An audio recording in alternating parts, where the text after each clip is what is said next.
it all depends on what Pakistan has to offer in return. At the same time, Pakistan is being seen as someone who has betrayed Muslim Brotherhood, their own regional dynamic, whether it to do with their foreign policy towards Afghanistan or even to do with their foreign policy towards, say, Iran. Both these countries are being extremely betrayed by Pakistan. Pakistan standing and talking from a very isolated position at the moment. This is News 18 Network.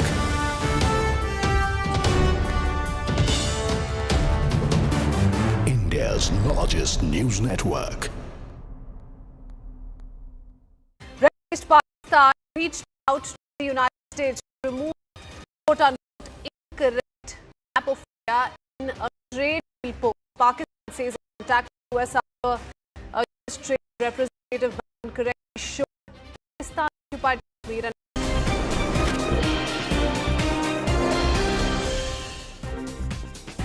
Good evening, hello and welcome. You're watching CNN News 18. This is Nation at 5 with me, Poonam Burde. Let's get you started with the headlines.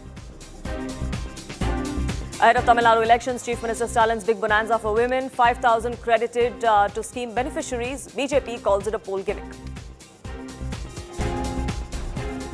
Another incident at Vijay's rally in Salem. Party worker succumbs after suffering her heat stroke. DMK and BJP double down, says Vijay don't care about the people. Prime Minister dials BNP's Tariq Rahman, conveys regards, reaffirms India's commitment to peace and progress in Bangladesh. Jamaat's win in border areas gains formal legitimacy in Bangladesh. India monitors this Islamist consolidation closely. Prime Minister Narendra Modi inaugurates Seva Tirth as the Prime Minister's office moves out of South Block. Last cabinet meeting to take place shortly. With a massive 73% turnout, all eyes on the Telangana local body elections. Congress ahead on several wards. Results coming in for over 2,500 seats. Hit and run case in Lucknow. Car runs over a dozen people. Minor killed in the accident. Driver who fled the scene has now been nabbed by the police. Investigation into the threat notes sent to Bollywood actor Ranveer Singh takes a significant turn. Police suspect Bishnoi aide Harry Boxer's involvement. Just months after a deadly stampede at a political rally in Karur that killed over 40 people, now there is another incident that has come to the fore, an unfortunate one at that, at another TVK rally, this time in Salem. A supporter attending that particular public event of Vijay and the TVK has passed away. He died reportedly after suffering a heat stroke. He was rushed to a hospital, but he was declared brought dead. Authorities are yet to release any further details about what exactly transpired, the circumstances around his death, and how much time really it took for him to be taken from that rally site to the hospital. There were several safety measures that were put in place at the event, and despite that, an unfortunate event like this has occurred. The TVK has now expressed profound sorrow over the death of its supporter Suraj during this meeting. According to the party, Suraj suddenly collapsed and was immediately administered first aid before he was rushed to the hospital, but unfortunately, he did not survive. Despite that timely medical attention, he passed away due to a heart attack, is what the TVK has now come out and said. But this has given political fodder to Vijay's rivals, BJP and DMK alike.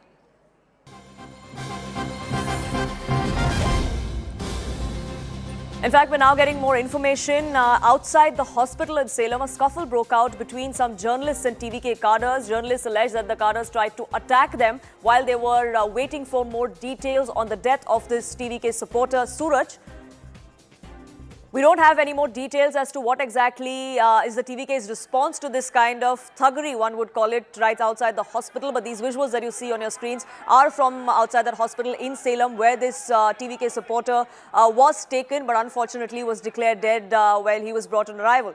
Purnima, my colleague, now joins us, getting us more details on this. Purnima, what exactly happened? Why did we see this scuffle there outside the hospital?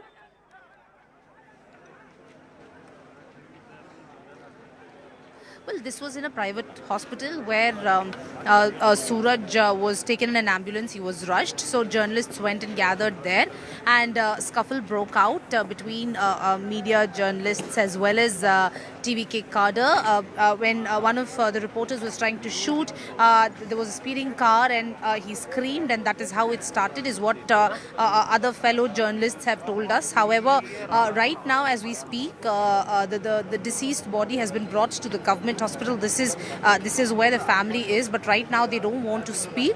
We'll have to wait and see what they have to say, because TVK says he died of heart attack, he had heart condition, and that is why it resulted in the death. That's been the TVK statement that we've seen. But here we'll have to check with the family members and see what really happened, whether he had a health condition even before going for the rally. But here at the government hospital, the family members are there. They've asked for some time. So far, they've not responded to us. But certainly on the 27th of September, in Karur last year is when 41 people died, and ever since then SOPs have been in place. Even though there were many restrictions today, unfortunately one person died after attending the rally. TVK has in fact issued a statement, but we'll have to wait to hear the family version on what really happened there. What about a word from the hospital authorities, Purnima? Any word from there? Have they confirmed what exactly happened or what the cause of death was?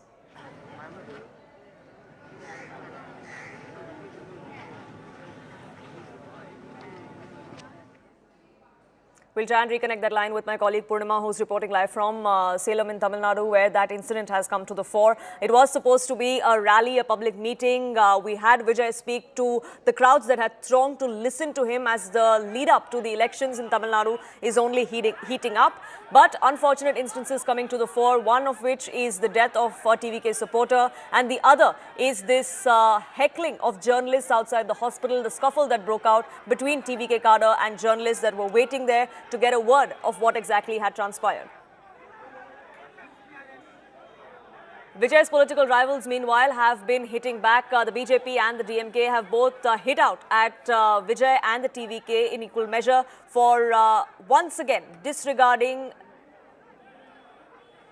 the lives of his supporters. Remember, the last time around such a rally took place, that was in Karur in Tamil Nadu. Unfortunately, a stampede there had led to the loss of 40 lives. Despite that, no lessons were learnt, is what the DMK and the BJP are saying. Is this Vijay and TVK not caring about their own supporters? And if that is the case, then why will he care for the people of Tamil Nadu, those who may not be the TVK supporter at all? That's a question that his political rivals are now posing, even as he makes a pitch for the people of Tamil Nadu for the upcoming elections, that it is only him versus a Stalin fight. But it looks like, at least as far as this particular incident goes, his political rivals seem to have an upper hand, at least as far as the political narrative goes in this case. Purnima, I believe, is now back with us. Purnima, I was asking you, is there any word from the hospital authorities on what exactly transpired? What was the cause of death?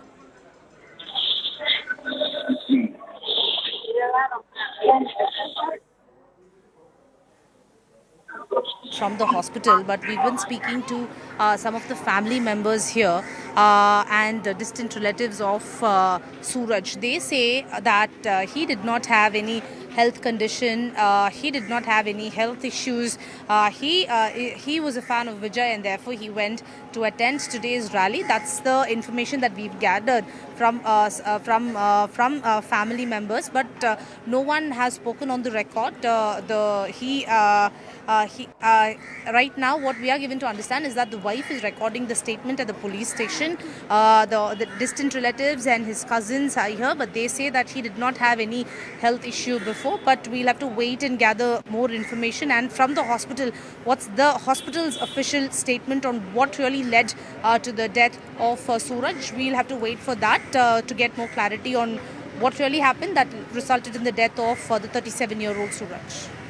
Right, Purnima, do stay on with us, even as that unfortunate piece of information has coming in from Salem and the political fight continues there. There's another big headline that came out of Tamil Nadu today, and that was what the DMK called was a masterstroke or a game changer.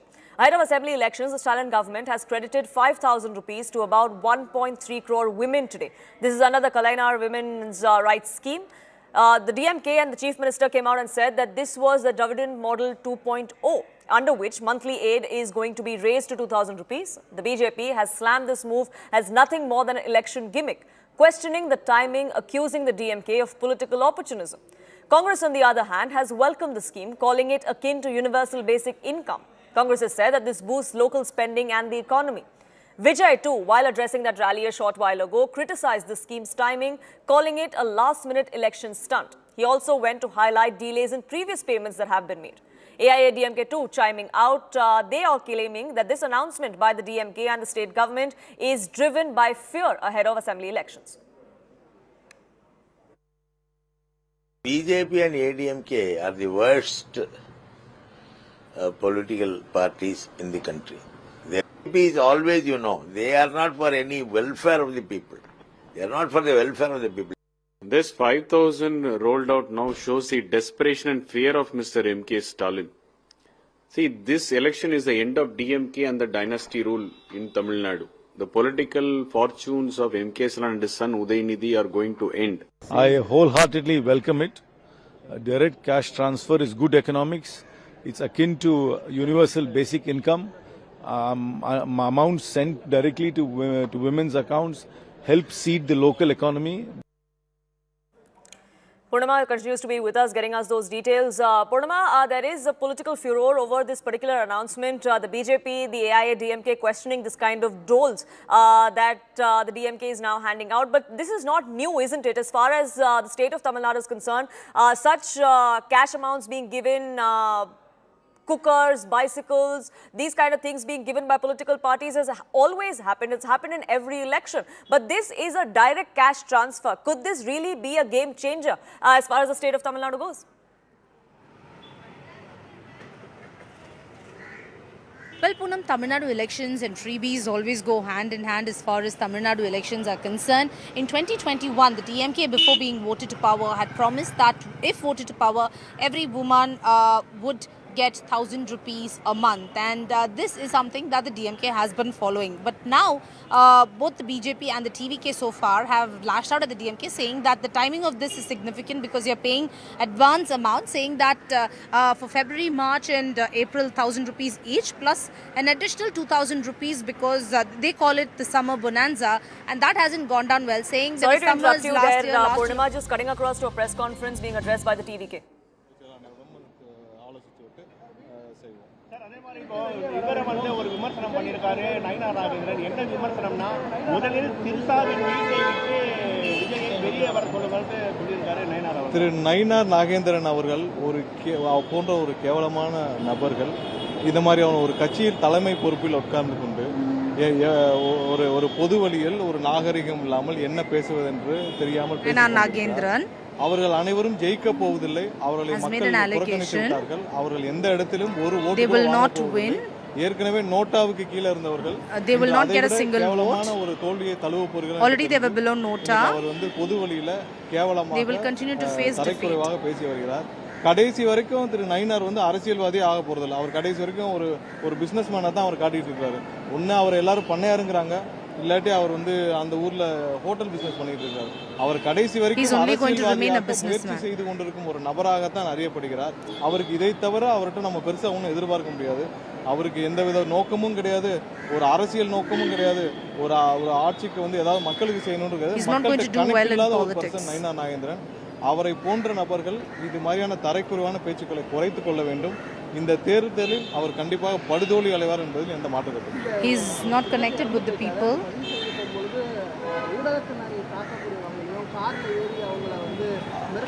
When asked about one dead at a TVK rally, that's the question being asked. அது கண்டிப்பா என்னோட வருத்தத்தை தெரிவித்துக் கொள்கிறோம். அதே நேரத்தில் பத்திரிகை நண்பர்களுக்கும் என்னன்னா இந்த மாதிரியான we just heard about the incident that took place. தாண்டி அங்க இருக்க நிர்வாகிகள் போனப்பதான் அந்த மாதிரியான ஒரு அசௌகரியமான நிகழ்வு நடந்திருக்கு. அது அந்த வருத்தத்தை தெரிவித்துக் கொள்கிறோம். கண்டிப்பாக இது மாதிரியான நடக்காம an unfortunate incident took place. We will ensure that no untoward incident takes place.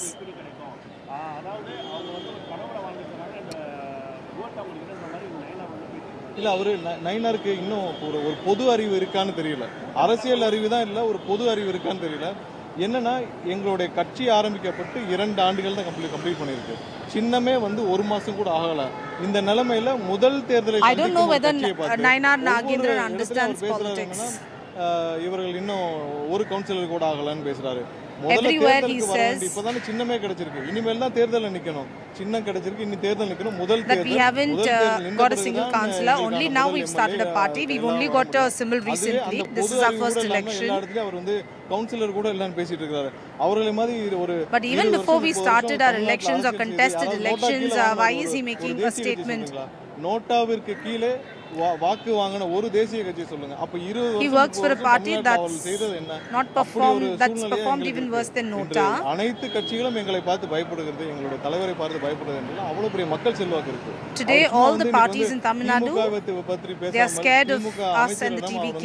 சகஜமாக இன்னைக்கு முதல்வரே பாத்தீங்கன்னா சட்டமன்றத்தில் நயினார் புகழ்ந்து பேசுவார். நயினாரிடம் அனுசரணையா போவார்.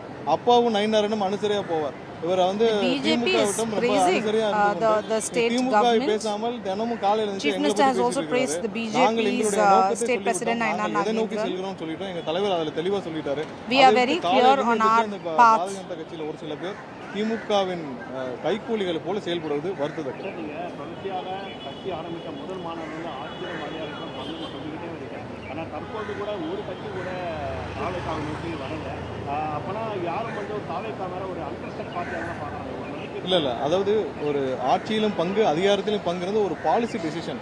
ஒரு மாநில கட்சியாக இருந்து கொண்டு முதல் கட்சி ஆரம்பித்தவுடன் ஆட்சியிலும் பங்கு அதிகாரத்திலும் பங்கு எங்களுடைய தலைவர் தான் முதல் வேட்பாளர் என்பதில் எந்த மாற்று கருத்தும் இல்லாமல் தெளிவாக அறிவித்துள்ளது. இது எங்களுடைய பாலிசி டெசிஷன். நாங்கள் பெரும்பான்மையுடன் 200 எம்எல்ஏ ஜெயித்தாலும் எங்களுடன் ஒரு சின்ன கட்சி கூட்டணி இருந்தாலும் அவர்களுக்கும் அதிகாரத்தில் பங்கு கொடுக்கணும். இந்த மாதிரியாக இருந்தாதான் வந்து ஒரு We have always spoken about power sharing and we've made it very clear. ஆட்சியை அமைக்கும் பொழுது எல்லாருக்குமான அதிகார பகிர்வு இருக்கணும். அப்பதான் மக்களுக்கு ஏதாவது செய்யணும்னு தோணும். We've always been in favor of a coalition government. அதிகாரமே இல்லாமல் for example VCK is a party மக்களுக்கு எதுவும் செய்யாம ஒரு சும்மா ஒரு which does not have any power. இப்ப கம்யூனிஸ்ட்ல ஒரு they have 10 MLAs but what's the use of it? 6 MLA இருந்து என்ன பிரயோஜனம்? They don't have the power or an authority. எதற்காக அரசியல் கட்சி துவங்கினான்னு இருக்கல, அவர்களுக்கான நோக்கமும் அவர்கள் சார்ந்த ஒரு சில குறிக்கோளோட எந்த குறிக்கோளும் கட்சி ஆரம்பித்தாலும் அதுக்கு ஒரு நோக்கம் வரும். எதுவுமே இல்லாமல் சும்மா ஒரு 5 எம்எல்ஏ வந்தோம், அந்த 5 எம்எல்ஏ வச்சு நம்ம எந்த அதிகாரத்திலையும் பங்கு இல்லாமல் ஆட்சியிலையும் பங்கு இல்லாமல் சும்மா டைம் பாஸ் பண்றதுக்காக யாரும் கட்சி ஆரம்பிக்கல. அவர்களுக்கான அதிகார பகிர்வு 10 MLAs, but what's the point of just having MLAs when there's no position of power given to those MLAs?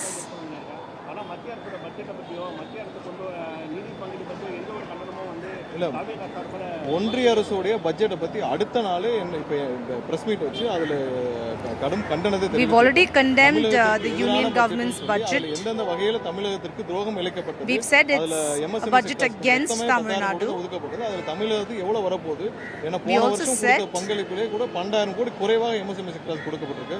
தமிழக கனிம வளங்களை சுரண்டப்படுவதற்காக ஓபன் பண்றாங்க. We also said that MSME sector is neglected. விஷயத்தையும் நாங்கள் எதிர்ப்பு அன்னைக்கே சொல்லிட்டோம். அதில் ஏன் பத்திரிகையாளர் வந்து திரும்ப We gave a detailed statement on the union budget a day after it was announced. கண்டிப்பாக அடுத்த நாளே பிரஸ் மீட்ல நாங்கள் எந்தெந்த வகையில் ஒன்றிய பட்ஜெட்டை நாங்கள் எதிர்க்கிறோம் என்று அடுத்த நாளே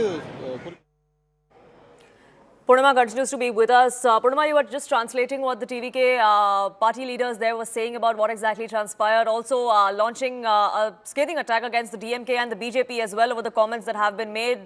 The TVK there claiming that their political rivals are politicizing this incident. But the fact of the matter is that despite there being certain curbs and restrictions that were put in place for this particular rally, one individual still ended up losing his life. Absolutely. The entry was restricted for every rally after the Karur stampede where 41 died.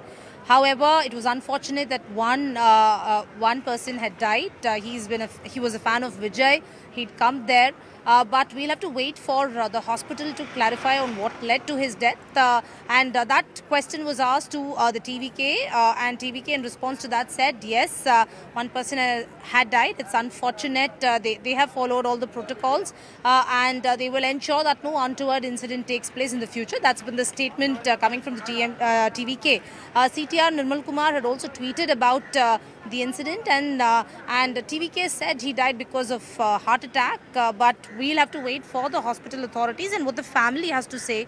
Right now, the family does not want to be disturbed, so we'll wait for a reaction from the family members and also for the hospital to clarify on what led to his death, whether it was a heart attack or whether he had a health condition. There'll be more clarity in the next couple of hours. We'll have more details coming in as far as the condition or the circumstances in which this particular incident happened. But you were at that public meeting, you were at that rally, Purnima, when Vijay was lashing out at his political rivals, specifically Mr. Stalin and the DMK. Can you give us a sense of when exactly this incident happened? Was it after Vijay had already left, or was it in between Vijay's address? Do we have any details of that? Well, Poonam, it was closer to the end speech, around, between 3 and 5 minutes before he ended his speech, towards the last, towards the end, where Vijay was talking about how 2026 fight is going to be between the DMK and the TVK. That is when we saw paramedics rush and bring one person to an ambulance, and they were trying to give him treatment, but they immediately took the ambulance. They rushed, so it happened around closer to Vijay's speech, around 2 to 3 minutes before he ended his speech, is when one person had fainted and he was rushed to a nearby hospital, but unfortunately he was brought dead. TVK says that he had a health issue. Police sources also said he had a health issue, but we'll have to wait for what the family has to say and what the hospital officially has to say regarding the cause of death.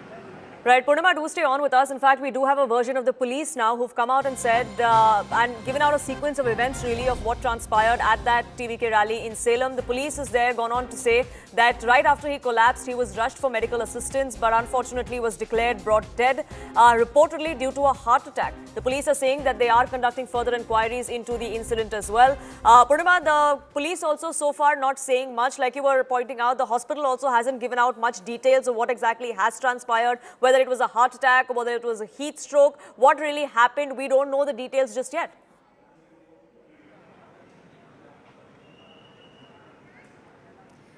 Absolutely. TVK and police have gone on to say that it was reportedly due to a heart attack. Hospital is yet to confirm the cause of death. However, Poonam, the event took place between 12 and 3. And every time it comes to a Vijay rally, even though it's between 12 and 3, people start queuing up as early as 8 a.m., 8:30 a.m. And today, because of excessive heat, yes, of course, water bottles were provided, snacks were distributed. However, people were waiting from 8 a.m., 9 a.m. till about 1:30, 1:40 till Vijay left, and after that the crowd started to disperse. Whether it was because of excessive heat or whether he had a health condition, police say it was because of a reported heart condition. But we'll have to wait for the hospital to confirm that. Within the next 1 or 2 hours, we will get the hospital version as well. Now, you will get that hospital version in just a short while from now. The family also is not really speaking at the moment, but the politics on the sidelines of it is continuing. And the fact of the matter is that now that TVK has come out and accused its political rivals of politicizing this entire issue, that's only going to give more ammunition to the BJP and the DMK, isn't it?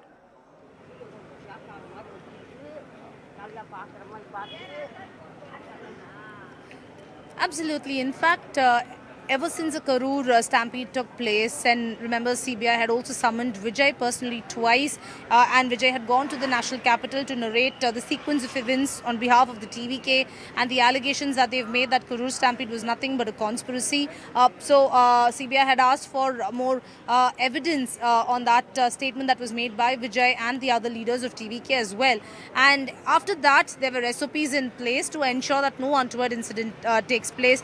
The crowd management was the priority every time it came to a Vijay rally. Ever since then, it has only been public meetings. The crowd size has been capped at 5,000 to 10,000, and at least 1,000 police officials have been deployed. There were water bottles ready, kept ready. There were snacks also in place to ensure that people did not get dehydrated or faint. So these steps were taken care of. Unfortunately, in other rallies it didn't happen, but unfortunately today Suraj, a 37-year-old, had fainted. He was rushed to the nearby hospital, but he was declared brought dead.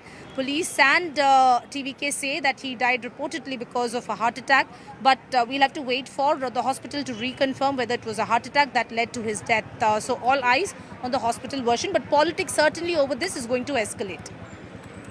And do keep a track of both the investigation and the politics of this. For the moment though, Purnima, thank you so much for getting us the latest on that front. It is a wrap from my side here on this edition of Nation at 5, but news and updates continue on CNN News 18. Do stay tuned.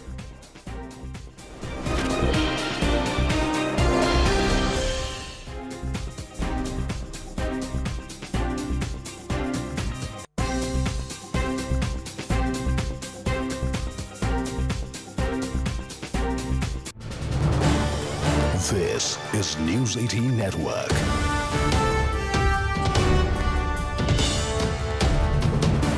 India's largest news network. Red-faced Pakistan reached out to the United States to remove quote-unquote incorrect map of India in a trade deal post. Pakistan says it attacked the US after a US trade representative incorrectly showed Pakistan occupied Kashmir and trade within the Indian territory, which Washington deleted the post as well. Learning. Let's first up play a reaction from Pakistan's Ministry of Foreign Affairs spokesperson. What he said, the communication that took place between Pakistan and the United States will be over to our reporter just this put up at certain hands.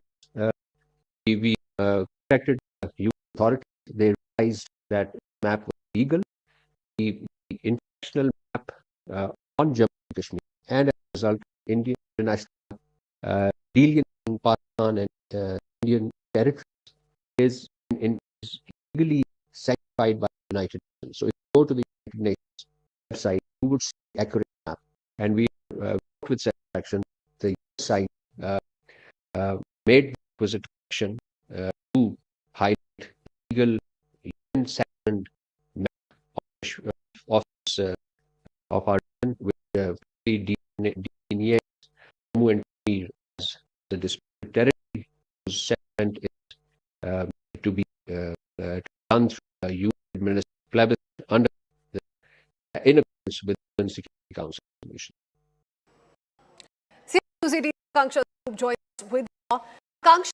India has consistently maintained that the entire Union territory of Jammu and Kashmir has been, will always be an integral part of India. Same goes for the side. They've cited historical claims, past treaties, stated this, reminding this to Pakistan time and again, and we see the communication. But more importantly, tell us about US's position on this, because Pakistan claims Washington did very much lead this post. Absolutely. It was in fact raised by the US Representative's Office, and it was Islamabad with Washington. They had deleted that entire map. Now, there are two sides to this. If you go by the Ministry of Foreign Affairs coming from Pakistan, what's extremely vexing and politically incorrect is that he's saying that it is the Jammu and Kashmir territory which will be administered through a plebiscite, and this is the UN sanction. Yes, the UN sanction, but he cannot refer to Jammu and Kashmir at the moment. What he is meaning to refer to is Pakistan occupied Kashmir, and what the Pakistan occupied Kashmir territory should be shown as maybe disputed territory in the global map. They cannot refer to Jammu and Kashmir, which is very much an integral part of India and is Kashmir, and that is what has been maintained by India as well. As far as the removal of accusation is concerned, it is best addressed by China. It is not really Pakistan's job to be doing so, but yes, they did. Why so critical? Because they all know Islamabad is currently towing very tricky terrain as far as Washington is concerned. That these rattled by the forward movement as far as India trade deal is concerned, especially a trade deal which largely seems to be in favor of India, has completely vexed Pakistan. This at a time when their own defense minister Khwaja Asif has made an admission for the longest time Pakistan has been used and thrown away like toilet paper by the United States. This is just another series of actions that is coming in from the Islam are the direct to Washington when they are feeling extremely rattled by the consistent engagement between New Delhi and Washington as far as Trump administration is concerned. We've seen a lot of positive statements and sentimentality coming in. All of those advisors for the Trump administration, whether it is the Treasury Secretary, Scott Bessent, or even that rhetoric has in fact not just down, it's finished completely. So we are seeing now in terms of this map, cartographic politics that is playing out, it's only an extension of a very nervous Pakistan that's currently going on. But what would be the underlying trigger here for Pakistan? One, of course, regardless of the trade deal, the finalities that have been spoken of, revealed to the entire world. The other aspect could also be Pakistan was attempting to cozy up Washington for so many months. We've seen different interactions between top leadership between both the nations, and yet the US went ahead with trade. Yes, we see a certain semblance of that equation that destabilized India and the United States once again. That could have a Pakistan to extend, I think. Right, and we think there is more engagement happening. In fact, we've always highlighted that for the Trump administration, the way forward to say strategic cooperation is through economic cooperation. And through this trade deal, India and the United States are hoping to also bring that focus back on strategic cooperation, especially in the Pacific. Remember, India and the United States share a very special strategic partnership, and a lot of chatter about how the Trump administration was losing focus when it came to security aspects, especially as far as what is concerned, and perhaps now through trade going forward, you could also expect India taking forward with regards to kind of support that's coming in from Washington towards Pakistan, and how India firmly stands against perpetrators of terrorism. This is something that India has constantly highlighted even to the United States. Remember, the US envoy to India, Ambassador Sergio Gore, has also been playing a very positive role from the feelers that have been getting from the US administration as well as administration in New Delhi. It was soon after Ambassador Sergio Gore took over his position as the US envoy. We saw that forward movement between the friendly centers that have been taking place as well between the Commerce Minister and Ambassador Sergio Gore.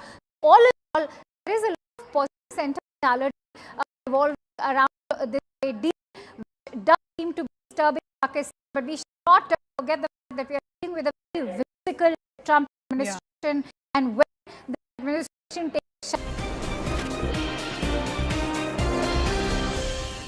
Welcome back, and thank you so much for staying with the nation at 5. I'm Griha Atul. The Bangladesh Nationalist Party, led by Tariq Rahman, has secured a massive win in the elections in Bangladesh, winning over 210 seats, surpassing Jamaat-e-Islami's 70 seats. Rahman is the son of former Prime Minister of Bangladesh, Khaleda Zia, and has now won the Dhaka and Bogura seats. After this victory, Rahman called for BNP supporters to abstain from celebratory rallies, instead holding prayers across the country. International reactions have also begun pouring in no time, with Prime Minister Narendra Modi congratulating Tariq Rahman, emphasizing that a better India-Bangladesh relationship is good for the entire subcontinent. He's also put out a tweet, and I'm quoting, "India will continue to stand in support of a democratic, progressive and inclusive Bangladesh." US envoy Brent Christensen has also praised the victory, stating that the United States looks forward to working for shared goals of prosperity and security. Even the Pakistan president has congratulated the BNP on this landslide victory in Bangladesh. However, the former Prime Minister of Bangladesh, Sheikh Hasina, currently in exile, rejected the outcomes, the results, calling them a well-planned farce and unconstitutional, demanding cancellation and the interim government's resignation. CNN News 18's Pallavi, who's reporting from Dhaka, gets us the latest from Ground Zero. And one of the first congratulatory messages came in from our Prime Minister. And we also know that we had sent our External Affairs Minister for the Janaza of Begum Khaleda Zia. What next for India-Bangladesh ties? Would you want to improve the ties with India, of course? Absolutely, why not? India and any other country in the neighbor is very important. Honorable Prime Minister played an instrumental role, gracious presence of Honorable Foreign Minister, of course that means a lot to the people of Bangladesh, because Begum Khaleda Zia was not just a BNP leader, she became the leader of entire Bangladesh, and the gracious presence and support from India at that critical time resonates the aspiration of Bangladesh. We believe it will be reciprocal. We want to forge people-to-people connectivity. We want to ensure that the relations between the two countries thrive based on equality, fairness, and justice, and we work side by side, develop the region shoulder to shoulder on bilateral and multilateral levels. But the growing proximity or perceived proximity of China and Pakistan to Bangladesh will always be an area of concern for India because of the terror acts, for example, Pakistan versus India. How would you balance that? See, if we have the right intention, a commitment to ensure that it works for the stakeholders and it's mutually benefit, and it's, of course, done so that all the countries' interests are protected as per the sentiment of the people of Bangladesh, I think we can definitely manage that. Because whether it's enhancement of trade and business, whether it's forging people-to-people ties, whether it's ensuring regional security, of course, dealing with all the terrorism-related things, I think if we talk about people's aspirations, everyone wants peace, everyone is against violence, everyone wants coexistence, everyone wants democracy. And BNP being elected with such a large mandate will ensure that we do our very best to safeguard the interest of the wider region and the global village as part of that as a responsible stakeholder. More developments now from Bangladesh, and this is a breaking piece of information we'd like to put out before our viewers here on The Nation at 5. As the Bangladesh National Party will now formally seek the extradition of the ex-Prime Minister of Bangladesh, Sheikh Hasina, from India. So contrasting reports that are now emerging. On the one hand, you have those congratulatory messages that have been exchanged between Prime Minister Narendra Modi, who went on, called on Tariq Rahman, congratulated him. And on the other hand, there is this sort of a reaction that's also coming in from Bangladesh. My colleague Pallavi, with all of those details. Pallavi, as the BNP now formally seeking that extradition of Sheikh Hasina from India, pretty much acting on what their poll promise was really in Bangladesh before the elections. How does India read this? Well, as of now, India has never ever reacted to this demand coming in from the BNP or even from the Yunus administration earlier that Sheikh Hasina cannot be kept for long in India. But if there has been any thorn in the flesh in the ties between India and Bangladesh, the continuance of Sheikh Hasina has always been that. What has upset many of the political leaders over here in Bangladesh during and even after elections is the fact that on one hand, the government is trying to reach out to BNP by sending External Affairs Minister during the funeral of Begum Khaleda Zia. The Prime Minister is also reaching out, spoke to Tariq Rahman. But on the other hand, why is it that India is not making any commitment about Sheikh Hasina? This is, I would say Indian government is caught between the devil and the deep sea. India's ties with Sheikh Hasina has been known. It's been something which is well documented. For her to be handed over and listen to these demands coming in formally from the BNP, when it possibly could be the first cabinet decision which is taken by the new BNP government, would be very difficult, and it would put India into a catch-22 situation, because India is completely aware of what's going to happen if Sheikh Hasina lands in Dhaka. But on the other hand, if you want ties between India and Bangladesh to improve, you cannot remain silent on this, because the BNP will never ever be able to forgive and forget Sheikh Hasina. So it's also a son's appeal, because he felt that injustice was done to his mother, Begum Khaleda Zia. But at the same time, the genesis or the base of the BNP's politics is obviously against Awami League, which is why the Awamis were banned during these elections. And this is going to be their first demand coming in towards the Indian government. The ties can improve, but you also have to hand over Sheikh Hasina. Right, absolutely. Like Pallavi mentioned, it's a catch-22 for India, and we've already had that reaction coming in from Sheikh Hasina, where she is calling these elections in Bangladesh absolute farce. Shifting our focus now, let's talk about a historic shift that has happened in the country as the Prime Minister Narendra Modi has gone on to inaugurate a new office for PMO. Now, so PMO is going to be moving out of the South Block for the first time since independence, and today Prime Minister Narendra Modi unveiled the name of the new building complex, which is now called Seva Tirth. He will be addressing a public event at 6 p.m. this evening.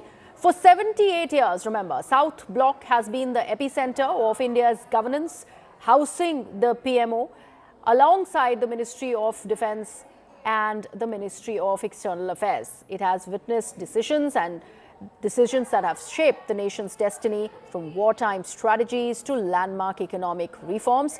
This move marks an end of an era. We're now getting in these visuals of the last cabinet meeting at the South Block. We will just play that visual out for our viewers. The last cabinet meeting that marks the end of the era, really, that is in fact being conducted at the South Block building as the PMO moves out of the South Block. So as a very, very signatory sort of a sign-off there, that is the last cabinet meeting. These are visuals that are coming in of the last cabinet meeting as the PMO moves out of the South Block. 78 years is the time that the PMO has been housed in the South Block, and now it gets a new address, the Seva Tirth, which has been inaugurated by the Prime Minister. And now we are getting in these images of the last cabinet meeting there at South Block. My colleague Payal Mehta with all of those details, and she has managed to access these images for our viewers. Payal, we are looking at something historic.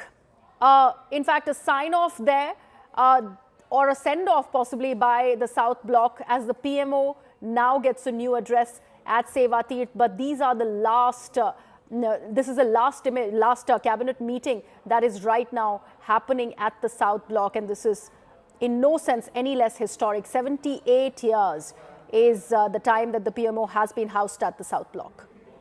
Yes, the PMO was first established there in 1947, immediately after we gained independence, but it gained prominence in the 70s when Morarji Desai made this into a full-fledged Prime Minister office. That is something which is going to be of great importance, given the fact that we are bidding to a certain section of the history that we've really inherited. But Prime Minister Narendra Modi has been saying that India is a country of 144 crore, and we need to move on, and we need to get the Indianness in as well. And it's time to bid goodbye to the British or the colonial area laws, norms, and also the colonial area infrastructure as well. But the government of the day, Griha, is not doing away with these structures. These structures are going to be converted into a museum. It's going to be a museum which is going to talk about the eternity of time as well. A lot of work has gone into that for the medium to be developed, over the next many years that we build up to this 1947 that Prime Minister is really speaking about. But significant is the meeting, and you can see all the leaders sitting over there, all the cabinet ministers sitting over there. Everybody's at ease, everybody's wearing a smile on their face. And nonetheless, for many ministers, especially the young ministers like Ram Mohan Naidu and the others, it's going to be a great day, because they stand as part of this last historic cabinet meeting before they move to Seva Tirth. And significantly, the Prime Minister Narendra Modi has coined the name Seva Tirth, given the fact that the theme of his government is to work for the people. Seva is something where they speak about, and Tirth is a very pious sort of holy place. And therefore, the government is always reminded of its duty towards the people. And therefore, Prime Minister Narendra Modi time and again has also called himself as a Janta Sevak and as Pradhan Sevak. So a lot of significance over there. We've already seen various ministries move to the Kartavya Bhavan, which has been set up on the Janpat Road as well. And that is also one significant move that we've seen from the government. But more and more offices will now move. Offices of the INB Ministry, offices of Agriculture Ministry, offices of the External Affairs Ministry, offices of the Defence Ministry, they'll all move to this Kartavya Bhavan that you can see established, along the Janpat Road. So many buildings which have been part of India's growth journey over the last many decades now say goodbye, and time to move forward and time to move towards a developed India, better infrastructure, better preparedness, more eco-friendly buildings, because a lot of these buildings will now have water conservation methods to dispose waste properly, make sure that they promote renewable energy. All of these things, modern security, because remember, India is always under the threat for security reasons as well. So that's being taken into account. Earthquake-free buildings is also one big aspect by which Prime Minister Narendra Modi's government has also got absolutely, and a very historic day, Payal, and we are in fact looking at these shots that are coming in, the last cabinet briefing there at the South Block, and Prime Minister Narendra Modi, who's already inaugurated the Seva Tirth, has signed several key files focused on welfare, on Seva already from the Seva Tirth. We're shifting our focus now. Let's take a look at some of the other news stories dominating headlines. We begin with what happened at the Delhi University as historian Irfan Habib was attacked during a Samta Divas event at the University of Delhi. Water and a dustbin were allegedly thrown at him, triggering chaos at the venue as authorities are currently looking into this incident. A shocking CCTV video from Rampur shows a lawyer being shot dead after a scuffle. Following a dispute, a district panchayat employee allegedly opened fire, killing the advocate on the spot as the entire incident was captured on camera. In a shocking hit and run in Lucknow, a speeding car rammed into a parked motorcycle before mowing down several people and crashing into an e-rickshaw and an auto. Nearly 6 people have been injured, including women and children, and a critically injured child who has died during treatment as police hunt for. In fact, the person has now been arrested. A fire broke out at a waste stockyard inside the naval dockyard in Mumbai late on February 12th. Naval fire tender swiftly brought the blaze under control with no casualties reported as the cause of the fire is now under investigation. A fire has broken out on the 9th floor of a 45-story building in Mumbai's Goregaon area. Fire brigade teams that were on the spot working to contain the blaze. A chilling attack unfolded in Godeshwari Hospital in Goregaon, where Nitin Chirsat was killed and Suraj Fulmali was seriously injured. CCTV footage reveals that the family was directly targeted as 3 attackers opened fire inside the hospital, sparking a retaliatory exchange. Authorities are investigating this brazen assault that's been caught on camera. In Noida, Sector 71, a car plunged into an open drain, marking another such incident following the recent death of a techie, Yuvraj. The owner escaped unharmed, thankfully, and Noida Phase 3 police rescued the vehicle as well from the drain. A 26-year-old software engineer, Prakhar Bhardwaj of Wipro, was critically injured after colliding with a stray bull in Sector 168 in Noida. CCTV footage shows that there is a lot of severity in this incident that took place, highlighting the ongoing stray animal menace on the roads in Noida. Locals are now demanding urgent action from authorities. Former Pakistan Prime Minister Imran Khan has suffered a devastating loss of eyesight, severe health deterioration and prolonged solitary confinement inside the Adiala jail, according to a damning report by a court-appointed lawyer that exposes what his aides described as deliberate, inhuman and illegal treatment carried out under the watch of Pakistan's powerful military establishment. Amid the ongoing outrage, allegations of medical terrorism against Imran Khan have surfaced. Khyber Pakhtunkhwa CM Sohail Afridi has stated that Adiala Jail Superintendent Ghafoor Anjum neglected Khan's eye condition, causing his vision to plummet subsequently by 10 to 15%. The Supreme Court also has now intervened, ordering Khan's treatment by February 16th at the Al-Shifa Hospital under personal doctors.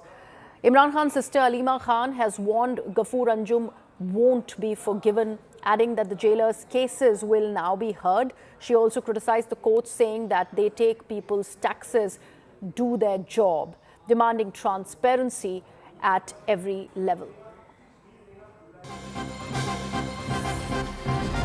We're now getting a CNN News 18 mega exclusive. Pakistan's Interior Minister Mohsin Naqvi has said that Imran Khan can be shifted to Islamabad model jail now. This is a major logistical and political decision that has been taken by the Pakistan government. The Islamabad model jail is expected to be operational within the next 2 months, with construction and security audits currently in the final stages.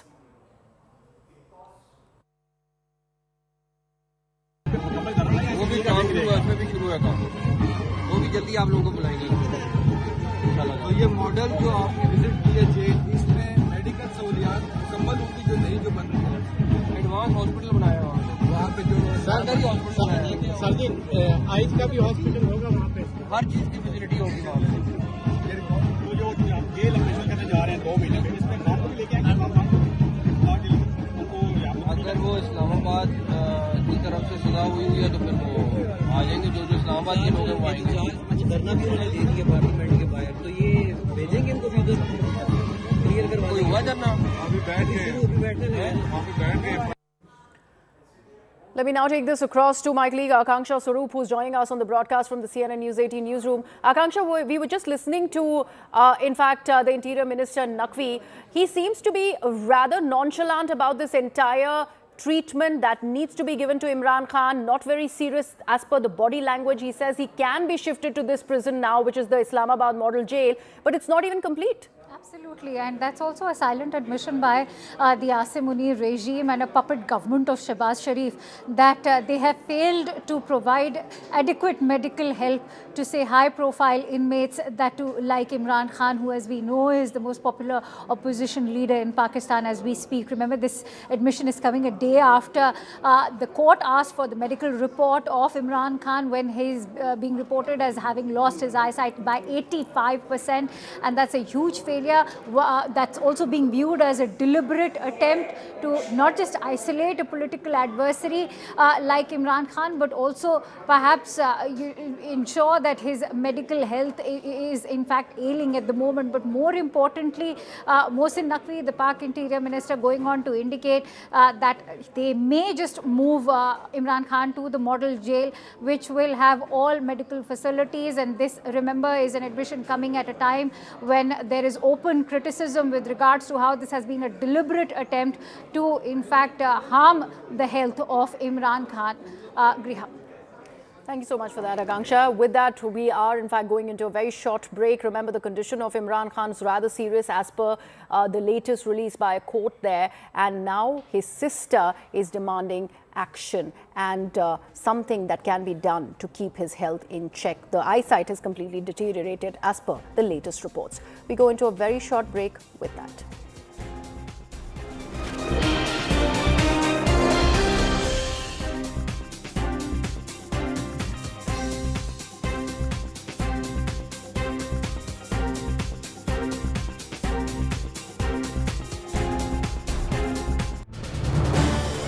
This is News 18 Network.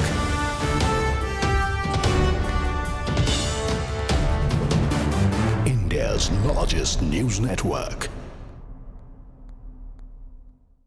Faced Pakistan reached out to the United States to remove quote-unquote incorrect map of India in trade deal. Pakistan says contact the US after US trade representative currently showed Pakistan occupied Kashmir side within the territory. To which Washington deleted the post will learn. Let's first up that reaction from Pakistan Ministry of Foreign Affairs spokesperson. What he said was the communication took place between Pakistan and the United States. Then we'll be going over to our just the map was put certain house. We contacted those authorities, realized that this map is illegal. The national map on Jammu and Kashmir, as a result, international map delimitating Pakistan, Indian territories, is legally certified by the United Nations. If you go to the United Nations website, you will see the exact map, and note with satisfaction that US made requisite direction to highlight legal UN sanctioned map of Kashmir, of this of region, which clearly alienates Jammu and Kashmir as a disputed territory whose settlement is to be done through a UN administered plan in accordance with the UN Security Council resolutions. And using Akanksha Swaroop us more. Akanksha, India has consistently maintained that the entire union territory of Jammu and Kashmir has been and will always be integral part of India. Same Oxygen, they cited historical claims of streets and saying this, reminding this to Pakistan time and again, yet we see this communication. More importantly, tell us about US's position on this, because Pakistan claims Washington did very much delete the post. Absolutely. It was released by the US Trade Representative Office. It was after Islamabad took it up with Washington that they had to delete that entire map. So there are two sides to this. If you go by Ministry of Foreign Affairs statement coming in from Pakistan, what extremely vexing and politically incorrect is he said that it is the Jammu and Kashmir territory should be administered through a website. This is a sanctioned map. Yes, it's a sanctioned map, but he cannot be referring to Jammu and Kashmir at the moment, because what he is meaning to refer to is Pakistan occupied Kashmir. And while Pakistan occupied Kashmir territory should show the disputed territory in the global map, they cannot refer to Jammu and Kashmir, which is very much integral part of India, as in the Kashmir Valley. That is what has been maintained by India as well. As far as the removal of side chain is concerned, would be best addressed by China, and it is not really Pakistan's job doing so, but yet they did it. Why so? Because we all know that Islamabad currently taking a very key turn as far as Washington is concerned. They are deeply rattled by the forward going forward movement as far as the Indo-US trade deal is concerned, and especially a trade deal which largely seems to be in favor of India, has completely vexed Pakistan at a time where their own defense minister has made a prediction that for the longest time Pakistan has been used like and thrown away like toilet paper by the United States. So there is just another series of actions that is coming in from Islamabad west to Washington, where I feel extremely rattled by consistent engagement between New Delhi and Washington as far as Trump administration is concerned. We've seen a lot of positive statements and sentimentality coming in from all those trade advisors from the administration, whether it is the Treasury Secretary, Scott Bennett, or even Peter Navarro. Much of the rhetoric has not toned down, vanished completely. So what we are seeing right now in terms of map, cartographic politics that's playing out is only an extension of very nervous Pakistan currently standing. Very impressed, but what could be the underlying figure really for Pakistan? Of course, regards to say the trade deal, the finality that have been spoken of to the entire world. The aspect also how Pakistan was attempting to cozy to Washington for the last many months, seen direct interactions between leadership of the nation. Yet, US went ahead with a trade deal, and yet we've seen a certain semblance of that equation that sort of destabilized between India and the United States once again. That too have Pakistan to an extent, don't you think? Right. I see there is more engagement happening. In fact, as we always highlighted for the current Trump administration, the way forward to strategic cooperation is through economic cooperation. And through this trade deal, India and the United States are hoping to also bring focus back on its strategic cooperation, especially in the Indo-Pacific. Remember, India and the United States share a very special strategic partnership. There was a lot of chatter about how the Trump administration was losing focus when it came to security aspects, especially as far as was concerned, and perhaps now this trade deal going forward, you also expect India taking forward with regard to the kind of support coming in from Washington towards Pakistan, and India firmly stands against the perpetrators of terrorism. This is something that India has constantly highlighted even to the United States. Remember, US envoy to India, Sergio Gore, has also been playing a very positive role in the field that we've been getting in from the US administration as well as the administration in New Delhi. It was soon after Ambassador Sergio Gore took over his position as the US envoy that we saw that forward movement. We've seen kind of banter that have been taking place between Thomas Minister and Ambassador Sergio Gore. So all in all, there is a lot of positive mentality revolving around this trade deal, which does seem to be disturbing Pakistan, but we should not forget the fact that we're dealing with a very whimsical administration, and when this administration takes a sharp U-turn, never it all depends on what Pakistan has to offer in return. At the same time, Pakistan is being seen as someone who has betrayed Muslim brother in their own regional dynamics, whether it is to do with their foreign policy to Afghanistan or even to do with foreign policy to, say, Iran. Both countries are feeling extremely betrayed by Pakistan. So Pakistan standing and taking from very isolated position at the moment. This is News 18 Network.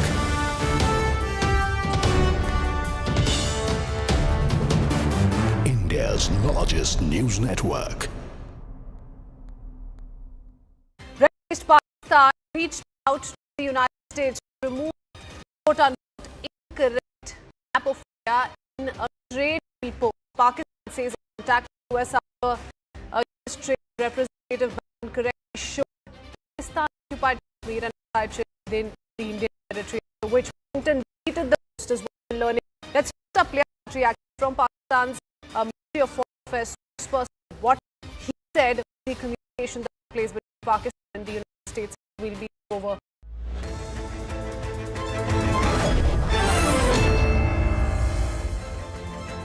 Good evening and a warm welcome. I'm Reha Atul and you're watching Plain Speak. In the thick of Tamil Nadu's high-stakes election season, a routine campaign rally in Salem took an unexpectedly somber turn. A 37-year-old man identified as Suraj collapsed during a public meeting addressed by the TVK President Vijay and was later declared dead in hospital, reportedly of a heart attack. On the surface, the incident may read as a tragic, isolated health emergency in a crowded political event. Yet, in a moment when every gesture is scrutinized and every misfortune is quickly woven into a larger fabric of electoral warfare, the death has already been seized upon by political rivals and commentators alike.